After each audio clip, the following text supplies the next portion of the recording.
Madame, Monsieur, bonjour et bienvenue dans votre émission Expression 26 à votre chaîne Expression 26 Télévision. Mokomo Alelo, ils allaient rentrer parlementaire au Busso et Salim Mikolo, 3 mois depuis Bakenda, congé parlementaire, député élu du peuple. Mokomo Alelo, c'est rentré parlementaire, Bango, session où elle est consacrée à ma communauté, budget Yamboka Busso. Alors, Mokomo Alelo, il y a une actualité, les gars qui a fait $21 000 à faire Makambo, Italie, conflit entre Teke et Bayaka, et puis Makambo Italie, occupation à Bunagana, Makambo c'est le Mokomo Alelo. Alors, interview, ça n'est pas honorable Ogi Kalonji, honorable Le Soleil, honorable Daniel Safou, honorable Mende, député de lobby par rapport à et puis chef coutumier lobby par rapport à Makambo Italie, conflit entre Teke et Bayaka. Alors, nous avons Daniel Safou lobby à Azwaka, combien à faire $21 000. Ogi Kalonji par lobby, il n'y a pas Azwaka, combien pour la rentrée parlementaire, il y a Mokolo, moi, le Longai, à mon village, des retours sur scène, donc, on a faire Makambo Italie, actualité, on a siège, il y a siège du peuple, j'allais dire, parler du peuple, précisément, dans la chambre basse. Donc, restez bon, juste scotché dans votre chaîne avec votre humble serviteur.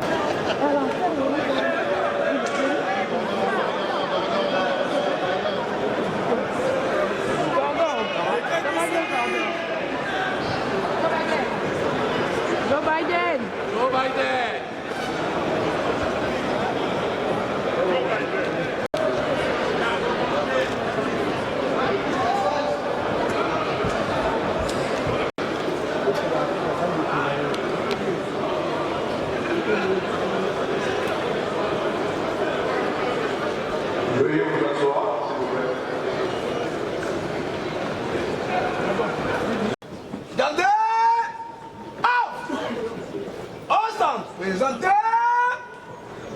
En main! Musique, hymne national!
Waouh, qu'est-ce que nous pouvons retenir de nos vacances parlementaires? Vous savez, nous avons tellement fait des choses qu'on ne sait pas le décrire tout à l'heure.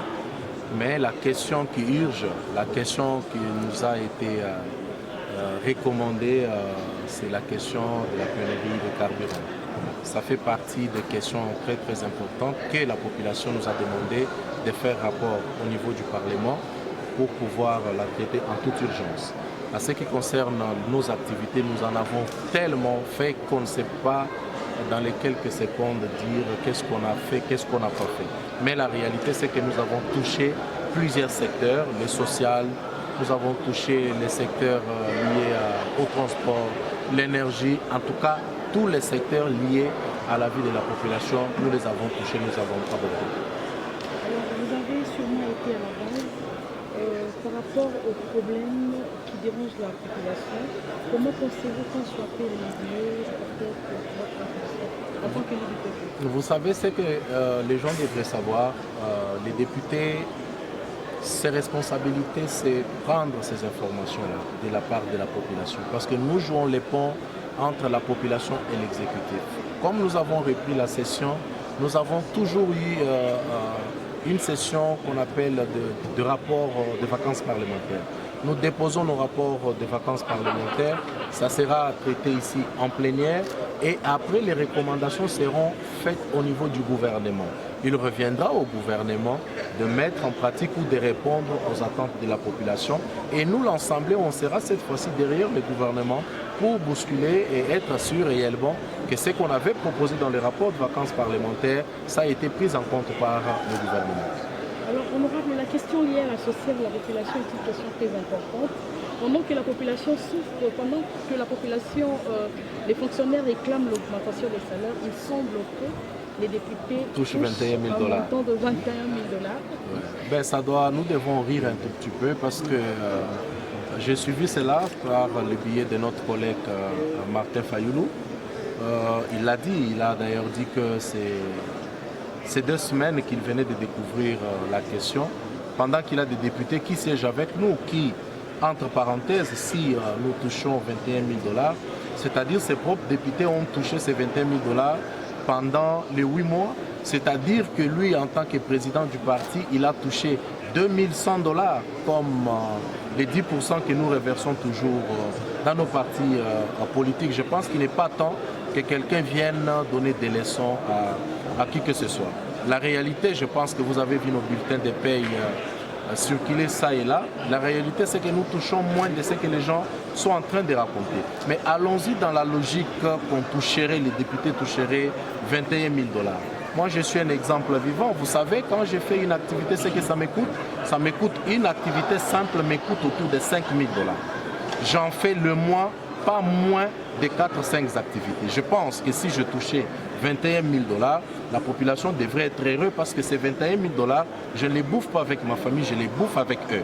Moi, je pense que c'est un faux débat.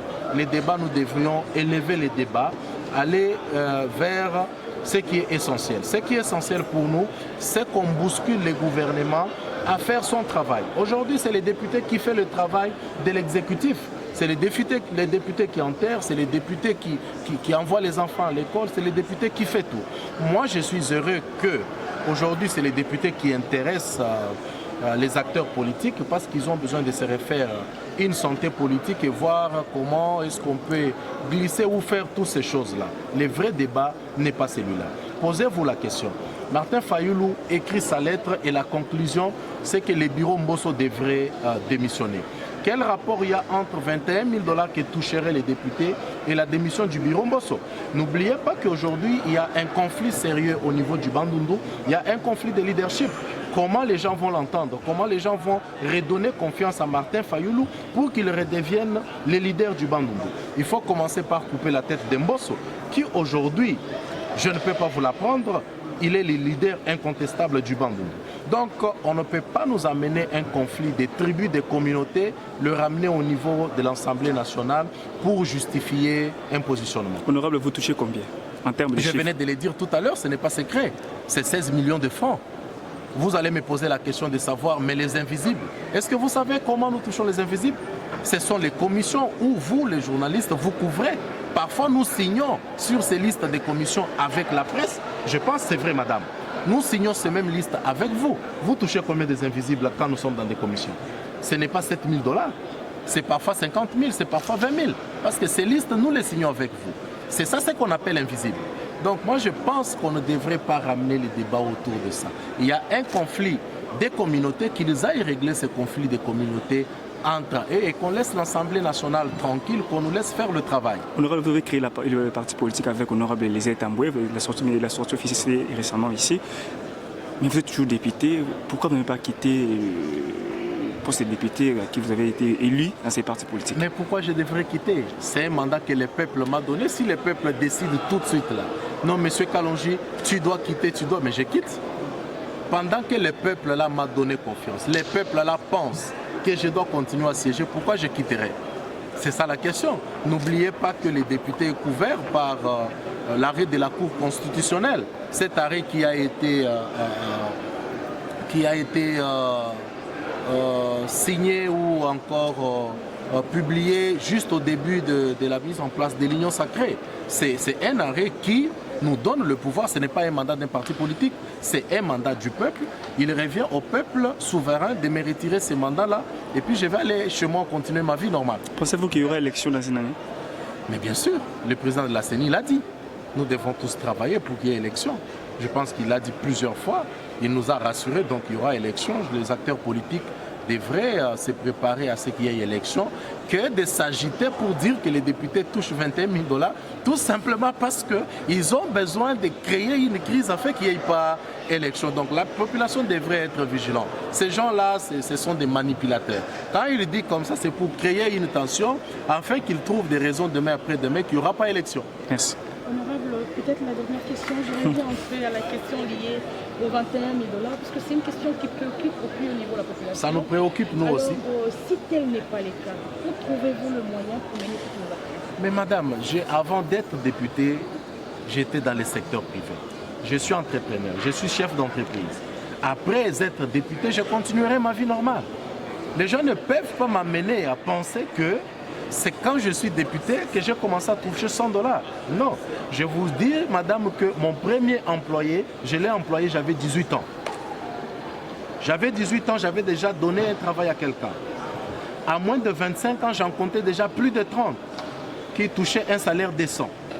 Donc, ce n'est pas parce qu'on est à l'Assemblée qu'on peut m'empêcher à faire ce que je suis en train de faire, que j'ai commencé à faire depuis les années 2010. Je ne rêvais pas encore être député. J'ai fait beaucoup de choses, c'est parce que nous sommes liés à beaucoup de discrétions qu'on ne peut pas dévoiler certaines choses. Mais moi, je pense que pour ceux-là qui ont pensé que la députation devrait être un métier, c'est ceux-là qui peuvent trembler devant 21 000 $, mais moi, en tout cas, je ne peux pas trembler devant ça. Merci beaucoup, honorable. Alors, pour te permettre, Nabaï, Mboka,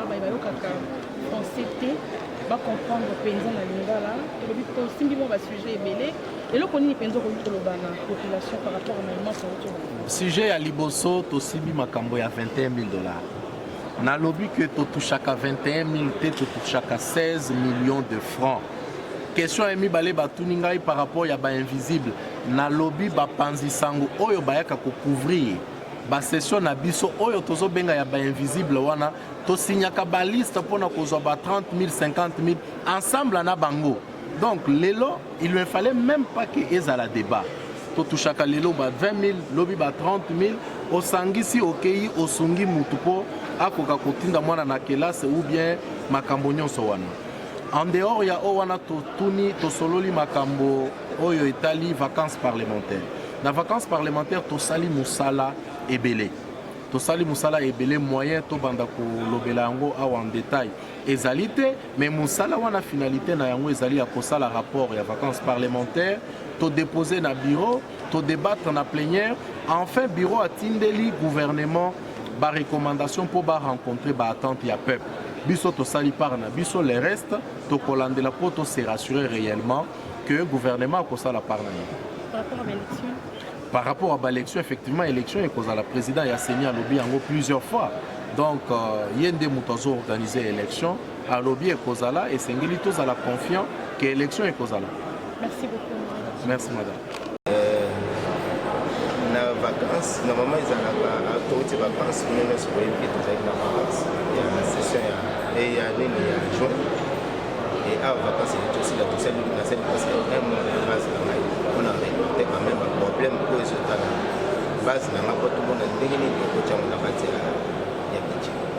parce que le problème, il y a un dossier, il y a un dossier, pour présenter un rapport parlementaire. Dans le rapport parlementaire, c'est base des rapports parlementaires des gouvernements comment on a élaboré le budget.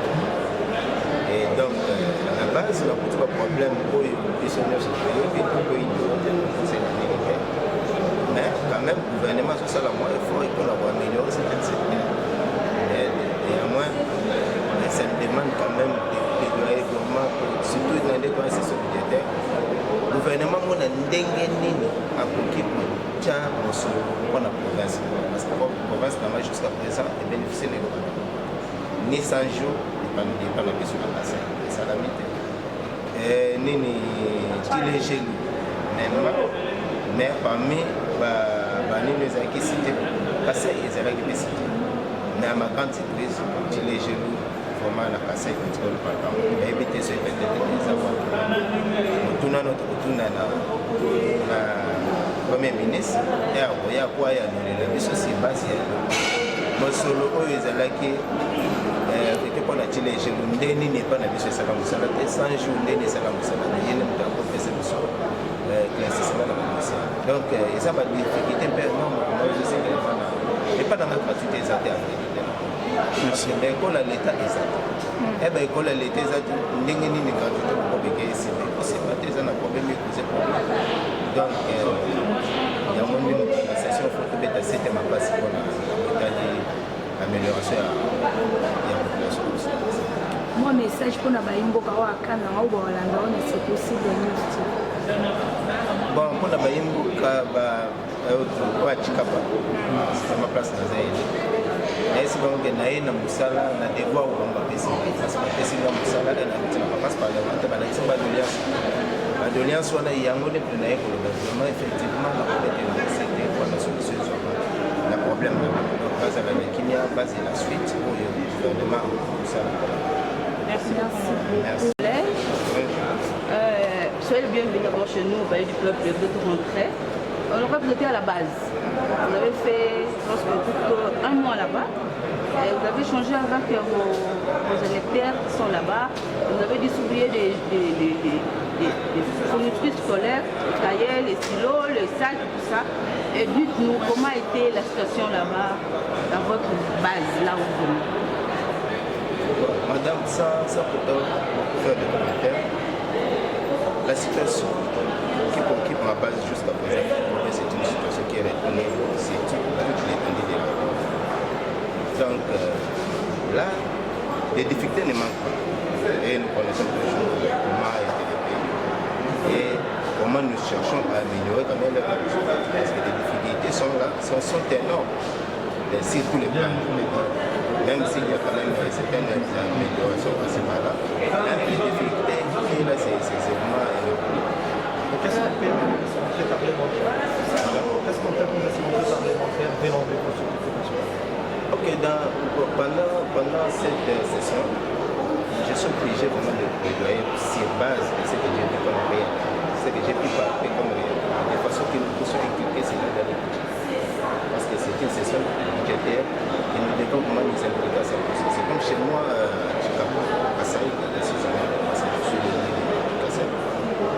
Et je peux dire jusqu'à là, il n'y a rien qui s'est fait. Il n'y a rien qui s'est fait, mais nous continuons toujours à voter le budget. Et l'année passée, nous avons voté le budget, mais jusqu'à là, il n'y a rien. Et cette année-ci, même, parce qu'on peut dire qu'il y a des travaux qui se font sur toute l'étendue de la vie. C'est tout à fait normal. Là, j'arrive même à féliciter le ministre des Droits pour ce qu'il a acheté de l'église. Mais chez moi, ni 100 jours n'a pas été exécuté, ni utiliser ça pose problème. Et même le problème de la gratuité pose problème chez moi. Pourquoi? Parce qu'il n'y a pas des écoles, des infrastructures de l'État. Presque des écoles qui sont chez moi, ce sont des écoles privées. Et les écoles privées n'autorisent pas la gratuité. Donc la gratuité est réservée pour les écoles publiques, les écoles de l'État. Lorsque les chefs de l'État étaient de passage au Conseil, la population il y a plusieurs problèmes que j'ai pu trouver en base. C'est comme aussi le problème d'eau. Nous avons un problème sérieux d'eau. Imaginez, nous avons une usine d'eau, mais que la population n'arrive pas à en bénéficier. C'est aussi un problème. Nous avons le problème aussi de l'électricité. Là aussi, ça pose problème. Donc, jusque-là, je peux dire que chez moi, au passage, je ne peux pas en faire beaucoup de commentaires, mais la réalité, c'est la population. Merci, Papi Kamé, j'ai pu quand même Papi. Merci. C'est un monde de Moi, Mboka Mbote na yo. Mbote ndeko journaliste. Voilà, bato bakola loli bana ya mboka na kati ya mboka biko yeba kombo na onani ozali nani? Ngai kombo nanga chef coutumier Blanchard Pipo Luzolo. Nazali chef coutumier ya village Vunda Mokilango na kati ya commune Monga Fula. La district ya Lukongo. Voilà, la district ya Lukongo. Tout le monde mokoma lelo, nini justifie d'abord présence na à l'Assemblée nationale mokoma lelo. Bon, état que chef coutumier à ville de Kinshasa, état que autochtone à ville de Kinshasa, dès au moni Assemblée nationale, à chaque fois bafongolaka session ya sika babengisaka mpe biso bankumu ya mboka to ya ekolo Congo oyo ya kosi présente toyoka mpe maye oyo ekobima na session oyo ekobanda ebandeli oyo mokonzi yali moto oyo tali makambo ya mabele ozali mpe na kati ya district ya Lukunga ozali mokonzi chef coutumier alors toyeba par rapport ya situation koleka kuna na Kwamutu epai ya bandeko na biso bakongomani bateke na bayaka oyo bakoyokana te lelo oyo ekomi problème kobomana bamoni muteke babomie bamoni muyaka babomie yo etake voye etake moto ele ba spiritualité ozali quand même na misu mibale au-delà oyo biso mbato nango lelo oko justifier conflit d'intérêt ou conflit wana ya tribu wana etino tribal oyo koleka mikolo na kati ya Kwamutu ko justifier ngo ndenge nini qu'est-ce qui se passe en réalité na par rapport na yango bon tocho Hollanda président Mbosso président de l'Assemblée nationale auti koloba eloko yango eza eloko moko boye même na biso na monde na biso ya ba chef coutumier to mona ngo très louche parce que bloka ndenge wana etikalaka jamais kosalama banda république oyo ibanda lelo toye komona ba biloko wana ebandi c'est-à-dire tozo soupçonner que eza ba biloko moko politique oyo ezoleka na CC même biso ba chef coutumier tozo comprendre te tozo ko arriver ko comprendre te ya ko deviner ba biloko ya modèle na ndenge wana donc yango tozo senga ndenge président de l'Assemblée nationale tout à l'heure que conflit wana aussi là donc ils ont une guerre politique bango moko ba politique ba ndenge ba aussi lisa biloko na bango ya politique quant à nous ba chef coutumier en tout cas tous on a place oh biso tous on a pas problème entre biso na biso ezati donc ils ont pas problème ils ont une guerre politique ba tika biloko wana esi là parce que mon mboka président Félix Tshisekedi Antoine alingi ba biloko wana te faci beton alingi mboka eza na kimia este eza na kimia entre les teke et les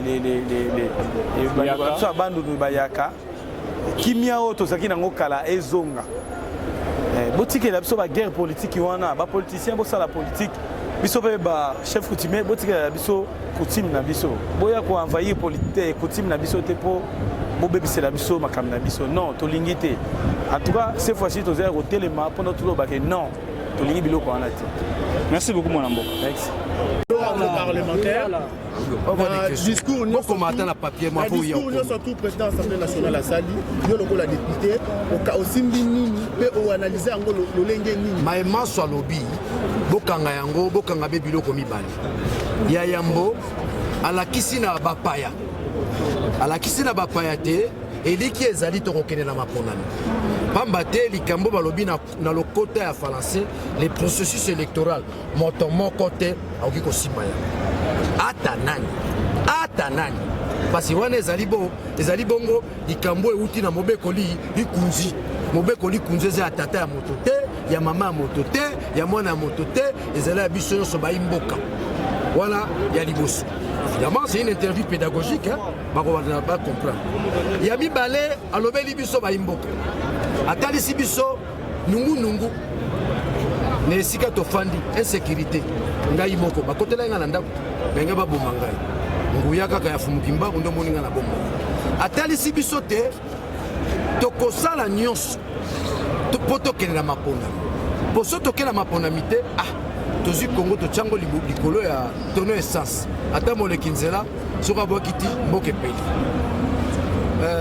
na etikali wana ndenge baloba na lokota français c'est du déjà entendu ils ont montré par la biso peuple azo souffrir bato azo futa mamabe misa les alités c'est du déjà entendu. Nous avons besoin, n'est-ce pas, d'un discours qui répond, n'est-ce pas, aux besoins fondamentaux du peuple congolais. Quels sont ces besoins-là? Tozala tina banzela lotiriki mai yo bidelo na ngumba Kinshasa mai ezali ne ngumba Kinshasa tozala lotiriki te tokokendo boso ndenge na biloko mibale wana nzela malonga ezali te tala bambouteillage komi ya kindoki. Il n'y a plus la vie. Kinshasa n'est pas éclairé. Mais je n'ai loin de critiquer les gouverneurs. Je l'encourage tant soit peur. Ndenge bazo salara ata bakombola balabala tena mikili mususu biso ba kokombola association kingani ezelo kwa malamu poto lingi bopeto ça. Donc, c'est-à-dire que le Congo est resté dans un gouffre où nous cherchons un discours qui réellement fait sortir, n'est-ce pas, les Congolais du groupe.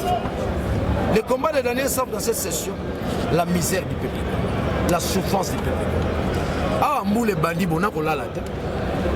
N'a la tête, n'a vu que Pakezoya. Aux yeux matete, aux yeux lemba, aux yeux qui cessent. Ceux qui vont tellement on y va ça. Oye Mombele, oye na Bandala. Donc ça veut dire que la ville de Kinshasa,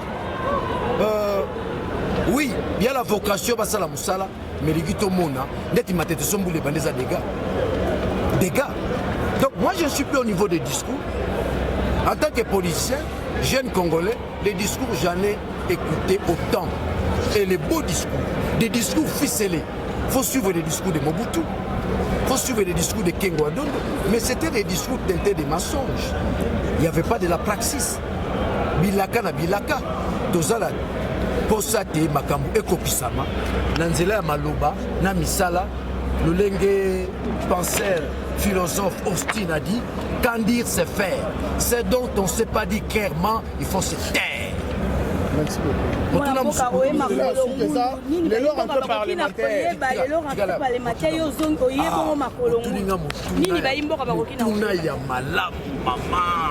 opesinga esengo na motuna na bana na biso bandeko na biso bayimboka bayeba likambo oyo politicien ya yambo ezalaka lumumba te politicien ya yambo ezalaka kasavubu te politicien ya yambo eza bongo Fumuki Mbangu. Il pose deux problèmes. Il pose le problème de la citoyenneté. Il pose le problème, n'est-ce pas, de la dignité de l'homme noir. Fumuki Mbangu. Makambo mibale wana. Citoyenneté, na dignité ya moto moyindo. Et commissaire bongo, un politique. Faut nuancer. Il y a un politique, il y a aussi un politicien. C'est comme Kengo Adondo, c'est un politicien. Tshisekedi wa Mulumba, c'est un politique. Tu comprends pas là? Atunduli Yongo, c'est un politicien. Daniel Issafou, c'est un politique. Un politique, c'est celui qui est porteur d'une vision, comme moi. Un politique, c'est celui qui ne détourne pas. C'est celui qui répond aux besoins fondamentaux de son peuple. Politicien Yambozana Bongo, Fumuki Mbangu. Saint-Exupéry, na bayabino bokenda kena silokola ngai. Soko tangi livre na ye, les princes. Na kati ya buku wana lobi, si tu veux devenir grand, il faut suivre les chemins qu'a suivi les grands. Bongo ngai, grandi na rolana na mboko. Grand na rolana na mboko s'appelle Fumuki Mbangu. Na kolandaka Kengo Adondo mukolo moko te. Na kolanda ete. Na kolandaka mukolo moko te. Nani ba police sakala Sakombi Nongo nga dernier sab na jeu comme modèle na ngai o le mwana na za ministre abimi aobimisa Mobutu na mapata tala lokuta Mobutu azobima na mapata. Donc il y a des gens qui nous gênent aujourd'hui. Nous sommes censés suivre, emboîter les pas sur leur comportement, leur intelligence. Hein? Mais je suis intelligent, je réponds à la question. Hein? Tu vas brouiller ma réflexion. On appelle ça du banditisme intellectuel. Tu comprends? Je continue avec ça. Il faut éviter le banditisme quoi? Intellectuel. D'ailleurs, tu peux quitter là. Quitte là. Par respect à la presse, tu quittes. Merci beaucoup. Va faire ça hier, pas chez vous. Quitte là, monsieur. Quitte là. J'ai appris la violence dès le bas âge. Voilà. Donc, je disais tantôt, je suis en train de suivre les traces de Fumuki Mbangu. Et sur le plan politique, même sur le plan ésotérique et mystique, vous me voyez, pieds. Les pieds symbolisent aussi l'humilité, ce contact, cette connexion avec nos ancêtres. Mumba Philippe, Papa Mpadi. Mwana mboka eza rentré olingi koloba bongo ke yoro bandaka ka yanga ka makolo mulu ntango moninga na ye boye eza pe na motuna na lancé appel na bakongolais nyonso bobanga te makambo lingo banda bitumbe lingo sala nini elingo banda eza na bayeba kotuta ntola eza na moto moko ake na mboka mopalobi o bapriseur kotonda monsieur tu n'es pas informé toi bapriseur tonda déjà kala. Tu dois être informé. Baprisé ton Dakala. Donc je lance un appel au peuple congolais. La séance Oyo. La session Oyo. Bobanga te. Bobanga te. Bobanga boloko te. Bobanga bakanga yo te. Pamba te Fumukimbonga sala 30 ans en prison. Quand tu veux, n'est-ce pas, réclamer tes droits, tango lingo telema pona mboka ne bonga. Yo moni ke lotili ke zalakate. Ma ezalakate. Nzele ezalakate. Kofuta mamalamu te. L'hôpital ezalité. Mbonga l'hôpital koya mbonga coroner ki etenya ki mina mbongo. Peuple photo telema siko. Il arrivera un moment donné. Donc on peut s'abino ba mot d'ordre. Il arrivera un moment donné. Tango bokoyoka lolaka. Tokobenga kabino tokokita na balabala. Papa na biso. Papa na biso. Papa diangenda baneko loba. Mboka oyo babi pumbulu mutu bakokamba yango. Tango moninga makolongulu. Nazaki pumbulu. Fumukimbanga lobi. Kongo ya lobi. Banelaka. Bakokamba yango. Bakokamba yango na lolenge mususu. Bozola nangai. Mikolo koya tokopesa ba mot d'ordre. Nga naza politicien. Soki na komi ko banga. Bon peuple a kosala nini. Nous allons évaluer le régime de Tshisekedi. Il arrivera un moment nous allons l'évaluer. À continuer à pouvoir, à saleli bisoni na malamu, à saleli bisoni na malonga, d'évaluer. Ce qui est malamu leki. Hupuyobo. Ce qui est mabel leki. Papa Kende. Tika mutumus. C'est la logique de la démocratie. Obas Gangaka. À cause du deuxième mandat, la terre, Tozotala. Ce qui peut totali, dans le monde local, Bilaka na Bilaka. Bilaka na Bilaka. Peuple congolais, bon, on a Kobanga. Bitumba Tshisekedi des Alaki, to brave peur. Et ça serait injuste. Un Tshisekedi au pouvoir, intimider Bisso. Injuste. Peuple Bobimana Kobanga, Kalamingite. N'a pas sabino moment. D'ici là, ba mode de Kobanda. Et si quand tu dis que zalité, de côté les mélayo. Et si quand ma zalité, de côté les mélayo. Et si quand la qui sont banzela to monité, de côté les mélayo. Et si quand biso to monité, yo, au salia malam, toko sanzola yo, Félix. Toko sanzola yo, toko tombola yo, na au sali malam. Mais à la fin, nous allons évaluer. Si vous vous retrouvez en dessous de la moyenne, quand on évalue Félix, sur 10 total, il y a 4 sur 10. Benganalogie. Ceux qui te monient, sur 10, il y a 6, tu as apprécié. Tu as 6. Si tu as les mandats, tu as 8. Mais sur les 4, tu as mata, tu as papa, là, tu as député. Moi, je suis Kinshasa. Tu as caractère, mais on a benganalogie. Et où dit benganalogie. C'est l'étude qui consiste comment chasser les présidents en place. Benganalogie. C'est là. Je suis au niveau des théories. Je suis au niveau des théories, à la fois scientifiques, doublé n'est-ce pas de l'engagement politique. Dans ça la théâtre. Et je parle avec inspiration, avec la puissance de Fumukimbang, de Mbumba Philippe, Kinkonta. Je ne fais pas du théâtre. Je vous dis ceci. C'est une théorie qui se prépare. Je Sabino Lelo. Ngana âge nangai. Nabitumo na bundi. Bokasi nga oke ne marche ka songa intimidé nga beti ba lacrymogène ezaki kala na songi ndako. Boka itsapela. Batu bazala calme ba stratégie ezali. Que nabimi balabala ka songa bimi na ba policier. Nga pe nabimi balabala. Hein, bon peuple a commis la maturité. Donc nous avons un laboratoire. Nous avons un bureau d'études où nous produisons et les concepts et les stratégies. N'oubliez pas Daniel Safou, je suis dans la commission défense et sécurité. Défense et sécurité. Donc, les concepts de Zobimisa, intellectuels de Fabimisa, concept de Zobate. Benganalogie, c'est l'étude qui sous-tend comment chasser les présidents au pouvoir lorsqu'il n'a pas bien rendu son travail.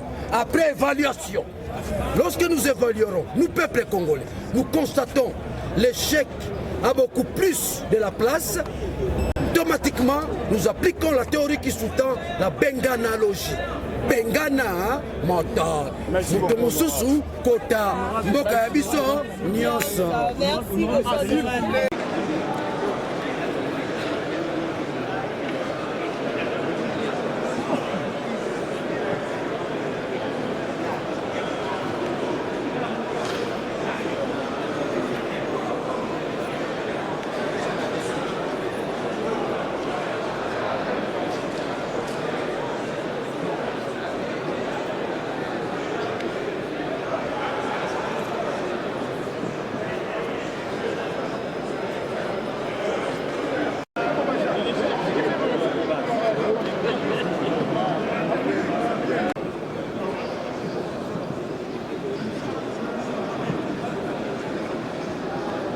Que le Rwanda apporte son soutien du M23 dans la stabilisation de la partie Est.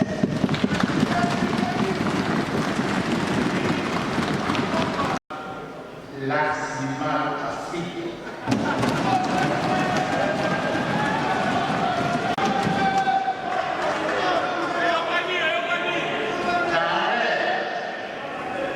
Del